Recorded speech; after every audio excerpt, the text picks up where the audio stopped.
زدی صاحب نے ایک بات فرمائی کہ پاکستان ہمارے لیے اللہ کی نعمت ہے.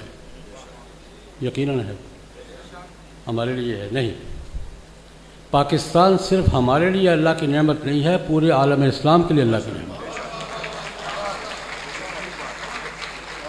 اس کو وہ لوگ جانتے ہیں جو دنیا میں گھومتے پھرتے ہیں، میرے جیسے مسافر، اور کہ پاکستان عالم اسلام کے لیے اللہ کی نعمت ہے، اور پاکستان کی افواج، پاکستان صرف ہمارا محافظ نہیں، عالم اسلام کا بازو شمشیر زن ہے. میں اس پر 20 واقعات شیئر کر سکتا ہوں، لیکن 2 واقعے عرض کرنا چاہوں گا کہ پاکستان عالم اسلام کے لیے اللہ کی نعمت ہے. جس زمانے میں بوسنیا، سربیا وہ مارکا جاری تھا، قتل عام ہو رہا تھا، اجتماعی قبریں نکل رہی تھیں، اور مشرقی یورپ میں بوسنیا کے مسلمانوں کی کٹائی ہو رہی تھی. آپ کو پرانے لوگوں کو یاد ہوگا. اس وقت میں بوسنیا کے صدر تھے عزت بیگویچ، الحاج عزت بیگویچ. دنیا میں گھوم رہے تھے، اپنا ماجرا سنا رہے تھے، اپنی داستان سنا رہے تھے، مسلمانوں کو متوجہ کر رہے تھے. لندن کی مسلمان تنظیموں نے ان کے اعزاز میں استقبالیہ دیا. استقبالیہ کا ایک مقصد یہ تھا کہ عزت بیگویچ اپنا موقف بیان کر لیں، اپنی پوزیشن واضح کریں، اور دوسرا مقصد یہ بھی تھا کہ وہ ہمارے تعاون کے مستحق ہیں، ہماری امداد کے مستحق ہیں، ان کے ساتھ تعاون کی کوئی صورت نکالی جائے. میں بھی حاضر تھا. ہماری مسلمانوں کی تمام تنظیموں کی نمائندگی کر رہے تھے حضرت مولانا شاہ احمد درانی رحمۃ اللہ. پاکستان سے 2 نمائندے تھے، حضرت درانی صاحب قبلہ، اور ایک میں خادم تھا، ان کا بھی خادم تھا، پاکستان کا بھی خادم ہوں. پاکستان کے علماء کی نمائندگی وہ کر رہے تھے، میں ان کے ساتھ تھا. بڑا خوبصورت انہوں نے سامنے خطبہ شامل. میں عزت بیگویچ کی بات کر رہا ہوں. اس نے ایک جملہ کہا، وہ میں آپ کو حضرات سے عرض کرنا چاہوں گا. کٹائی ہو رہی ہے اور ظلم ہو رہا ہے اور دنیا چیخ رہی ہے اور اجتماعی قبریں نکل رہی ہیں، منظر یہ ہے. عزت بیگویچ نے ایک جملہ کہا، آج تک میرے سینے میں کھبا ہوا ہے. اس نے کہا ہمارا اصل مسئلہ کیا ہے، بوسنیا کے مظلوم مسلمانوں کا اصل مسئلہ کیا ہے. اس نے کہا ہمارے پڑوس میں کوئی پاکستان نہیں ہے.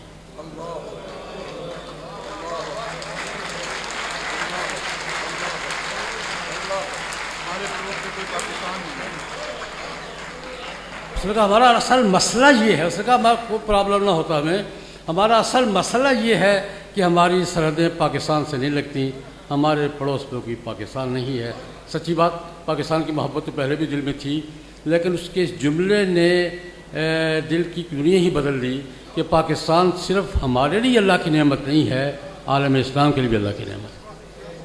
یہ ایک چھوٹا سا واقعہ اور شیئر کروں گا. واقعات تو میں تو گھومتا مسافر آدمی ہوں، گھومتا پھرتا رہتا ہوں. ایک واقعہ اور شیئر کروں گا. جس زمانے میں پاکستان نے ایٹمی دھماکہ کیا تھا اور دنیا میں شور مچا ہوا تھا، مصر کے ایک صحافی ہیں فہمی حویدی، عرب دنیا کے بڑے کالم نگاروں میں ہیں، الاہرام میں لکھتے ہیں. اتفاق کی بات، میں ان دنوں کسی غالباً قطر جا رہا تھا یا قطر سے کہیں جا رہا تھا، تو ہوائی جہاز میں اخبار ہوتے تو میں نے الاہرام پکڑ لیا. راستے میں 2-3 گھنٹے کا وقت گزرے گا. جب میں نے کھولا تو فہمی حویدی، جب مجھے پڑھتا ہوں، عرب کالم نگاروں میں بہت بڑے دانشور ہیں اور بڑے مصری اچھے کالم نگار ہیں. فہمی حویدی کا کالم میں پڑھ رہا تھا، مصری دانشور ہے. اس نے ایک جملہ لکھا، اسرائیل سے کہا کہ اسرائیل، یعنی ایٹم تجربہ تو ہم نے کیا تھا نا پاکستان نے، وہ کہہ رہا ہے اسرائیل ہم سے ہوش سے بات کرے، اب ہم ایٹمی قوت ہے.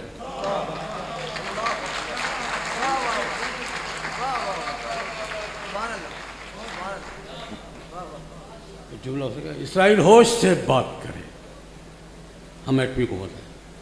اس لیے میں صرف اتنی بات عرض کرنا چاہوں گا، پاکستان ہمارے لیے تو ہے ہی، ہمارے لیے تو اللہ کی نعمت ہے ہی. اور میں اسے اعجاز، اسلام کا اعجاز کہا کرتا ہوں. ذرا تھوڑا سا تاریخ کا طالب علم ہوں، ذرا ایک جملہ اور اگر عرض کرنے کی اجازت ہو.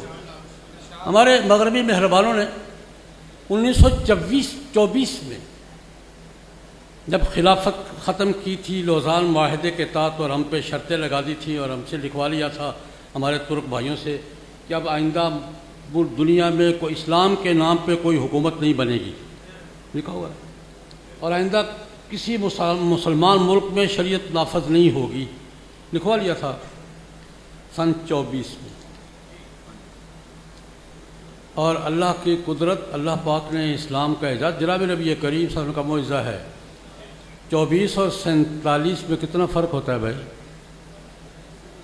24 میں ہم بین الاقوامی معاہدے کے پابند ہو رہے ہیں کہ اسلام کے نام پہ کوئی حکومت نہیں بنے گی اور کسی ملک میں شریعت نافذ نہیں ہوگی، ہم وہاں سائن کر رہے ہیں، اور 1947 میں اسلام کے نام پر لا الہ الا اللہ کے نعرے پر ایک نئی سلطنت وجود میں آئی۔ اور یہ بھی اللہ کی قدرت کا اظہار دیکھیے، اللہ کی بے نیازی کا۔ وہ ختم کرنے والا بھی سوٹڈ بوٹڈ تھا، یہ بنانے والا بھی سوٹڈ بوٹڈ تھا۔ وہاں جس نے سائن کیے تھے وہ بھی کلین شیو تھا۔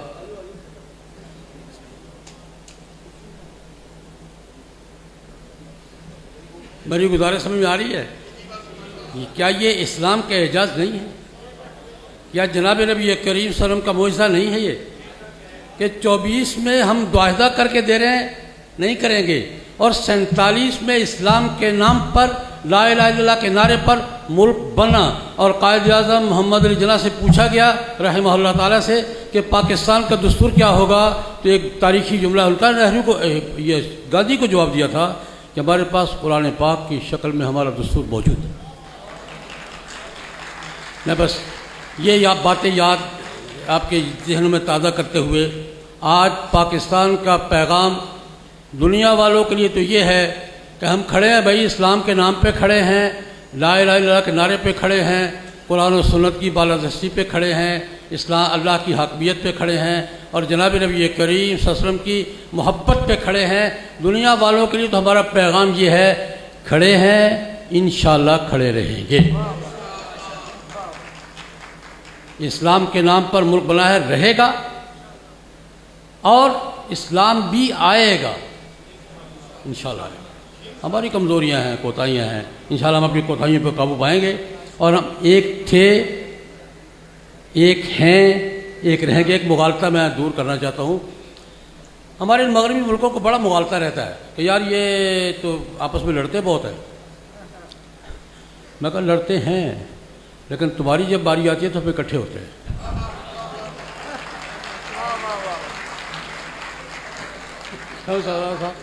ٹھیک ہے، بہت لڑتے ہیں ہم، ٹھیک ٹھاک لڑتے ہیں، لڑنے میں بھی بڑا دنیا دیکھتی ہے تماشا ہمارا، لیکن جب مغرب والوں تب تمہاری باری آتی ہے نا، ختم نبوت کا مسئلہ ہو، ناموس رسالت کا مسئلہ ہو، دین کی تحفظ کا مسئلہ ہو، ساری لڑائیاں گھر میں پڑی رہ جاتی ہیں، ہم پھر یہاں اکٹھے ہوتے ہیں۔ کیا بات ہے، کیا بات ہے۔ تحریک پاکستان میں کون بھول سکتا ہے؟ علامہ شبیر احمد عثمانی، حضرت مولانا عبدالحامد برایونی، پیر صاحب مانکی شریف، مولانا ابراہیم میر سیالکوٹی، ان کو ایک سٹیج پر کھڑا کس نے نہیں دیکھا؟ تحریک ختم نبوت میں ہم اکٹھے تھے نہیں تھے، ایک تحریک ختم، 3 تحریک ختم نبوت میں ہم اکٹھے تھے۔ تحریک نظام مصطفیٰ میں حضرت مولانا شاہ محمد درانی قیادت فرما رہے تھے، مولانا مفتی محمود صاحب، ہم سارے اکٹھے تھے۔ اب بھی اس بات پہ خوش نہ ہو کہ ہم لڑتے ہیں، تمہاری جب باری آتی ہے پھر اکٹھے ہیں، اکٹھے رہیں گے انشاءاللہ العزیز۔ پاکستان بھی بچائیں گے اور پاکستان کا تحفظ بھی کریں گے، پاکستان کی اسلامی شناخت کا تحفظ بھی کریں گے، جس کے پیچھے پوری دنیا پڑی ہوئی ہے۔